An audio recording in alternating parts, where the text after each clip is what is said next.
இயேசுவிலே பிரியமான சகோதர சகோதரிகளே, உங்கள் எல்லோருக்கும் ஆண்டவராகிய இயேசு கிறிஸ்துவின் பெயரால் காலை வணக்கங்கள் மற்றும் வாழ்த்துக்கள். நான் உங்கள் அகஸ்டின் வேதியர். இன்று மே மாதம் 7ஆம் தேதி 2026ஆம் ஆண்டு. ஆண்டவரின் மடியில் 5 நிமிடங்கள். சகோதர சகோதரிகளே, ஒரு அதிகாரம் என்று சொன்னால் அது எல்லோருக்கும் பிடித்தமான ஒன்று. அது எப்படி? நான் சொல்வதை நீ கேட்கணும், உனக்குன்னு எதையும் இருக்கும், நான் என்ன சொல்றேன் அதை நீ கேட்டாகணும். இவ்வாறாக இருக்கிற இடத்துல அன்பு இருக்க முடியுமா? யோசிச்சு பார்க்கணும். நான் சொல்றது தான் நீ கேட்கணும், நான் சொல்றது தான் சரி, நீ தவறு, நான் தான் சரி, நான் என்கின்ற எண்ணம் எங்கே இருக்கிறதோ அங்கே அன்புக்கு இடமே கிடையாது. நட்சத்திரத்தில் பாருங்க பார்ப்போம். ஏசப்பாவுடைய வார்த்தை, நீங்கள், அதாவது என் தந்தை என் மீது அன்பு கொண்டிருக்கிறார், நானும் தந்தை மீது அன்பு கொண்டிருக்கிறேன், அதே போல் நானும் உங்கள் மீது அன்பு கொண்டிருக்கேன். அந்த மாதிரி நீங்கள் என்ன பண்ணுங்க, நீங்களும் எல்லோரும் மீது அன்பு கொண்டிருங்க. நான் எப்படி உங்களை பாதத்தை கழுவுனேன்னு நீங்களும் போய் பாதங்களை கழுவுங்க, தாட்சியோடு இருங்க. தான் என்கின்ற எண்ணம் கூடாது என்று ஆண்டவருடைய அறிவுரை இது நம்மளுக்கு பைபிளில் கொடுக்கப்பட்டிருக்கிறது.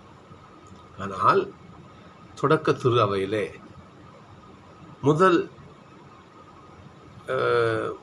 கூட்டம் கூடுதல் வச்சுக்கோமே. எப்பவுமே திருச்சபையில் ஒரு பிரச்சனைன்னு வச்சுக்கோங்களேன், ஒரு திரு அவை கூடி முடிவு செய்வாங்க, அதை திருச்சங்கம்னு சொல்லுவாங்க. நிறைய திருச்சங்கங்கள் சங்கங்கள் கூடியது உண்டு.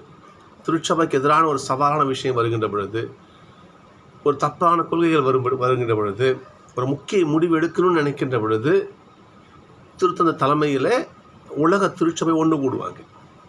நிறைய சபை, எபேசு சங்கம், நெசையா சங்கம், திருத்தந்தின் சங்கம், வத்திக்கான் சங்கம், அவங்க கூடி ஒரு முடிவு செய்வாங்க.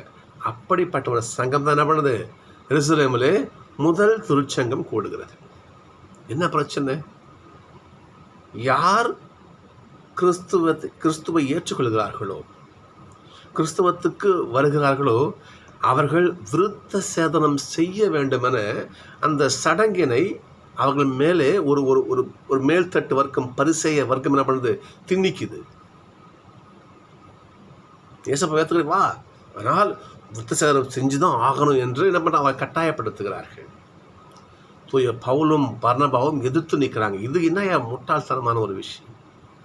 உளமாற என் உள்ளத்தால் ஆண்டவரை ஏற்றுக்கிட்டு நான் வரனான்னு, இந்த சடங்கு பண்ணாதான் நீ திருச்சபையில் வர முடியும்னு சொல்றதுக்கு நீ யார் என்று இந்த மாபெரும் பிரச்சனைக்காக திருச்சங்கம் கூடுகிறது, இஸ்லாமியில் கூடுகிறது. கூடி மிக முக்கியமான முடிவு எடுக்கப்படுது. பாருங்க, தூய பேதுரு அழகாக சொல்றாரு பாருங்க பார்ப்போம். கடவுள் யாரிடத்திலும் வேறுபாடு பாராட்டுவது கிடையாது. நீ அவன், நீ இவன், கடவுள் பார்க்கறது கிடையாது. எல்லோருடைய மீட்புக்காகவும் கடவுள் பாடுபட்டிருந்தார்.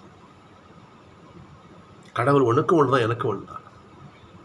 நீ சடங்கு விருத்தம் செஞ்சிருக்கிற, உனக்கு ஸ்பெஷல் ஒன்றும் கிடையாது. எனவே கடவுள் முன்பாக எல்லோரும் திருப்பாடல பாருங்க பார்ப்போம்.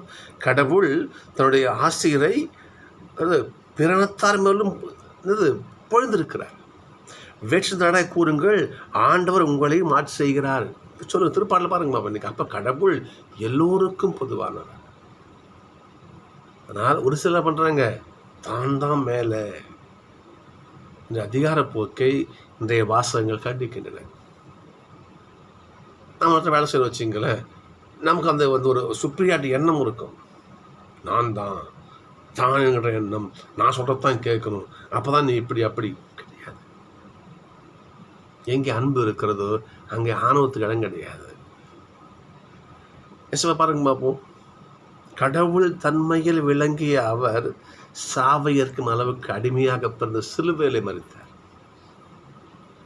கடவுளை அந்த அளவுக்கு தாழ்த்தினார். நாம் யோசிச்சு பாருங்க பார்ப்போம். நீங்கள் சிலர்களே, எங்கே அன்பு இருக்கிற அங்கே தாட்சி இருக்கும், அங்கே அனைவரையும் ஏற்றுக்கொள்ளும் எண்ணம் இருக்கும். தொடக்க திருவை போல் நாங்கள் ஏற்றுக்க மாட்டோம், இதை பண்ணால் தான் ஏற்றுக்குவோம், நாங்கள் தான் உஸ்து நீங்கள் தான் மட்டம், அந்த எண்ணம் இருக்காது. எங்கே அன்பு இருக்கிறது அங்கே சொல்கிறேன்.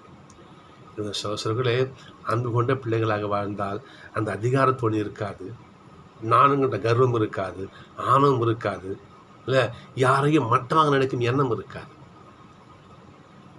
சகோதரர்களே, ஏசப்பா சொல்வது போல அன்பு கொண்டு வாழுவோம், அனைவரையும் ஏற்றுக்கொண்டு வாழுவோம். தானுங்கிற எண்ணம் இடத்துல இருந்துல வச்சுங்களேன், அதை தூக்கி வெளியே போடுவோம். இன்றைக்கு கடவுள் சொல்ல வார்த்தை தான் இல்லைங்களா? நீங்கள் யார் மட்டமாக நினைக்காதீங்க. கடவுளை யாரையும் இழிவாக நினைக்கல.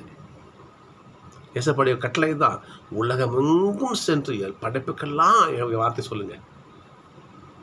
புரியுதுங்களா? அந்த வார்த்தை தான் எல்லாரையும் சீடராக்குன்னு சொன்னார். விருத்தசேதனை பண்ணால் மட்டும்தான் ஆக்குங்க கிடையாது. சகோதரர்களே, பாகுபாடை களைவோம். அப்படி பாகுபாடு எண்ணம் இருந்தால் அதை உடனே தூக்கி ஆண்டவர் பாதத்தில் போட்டு மீட்பு பெற வழி செய்வோம். மனசை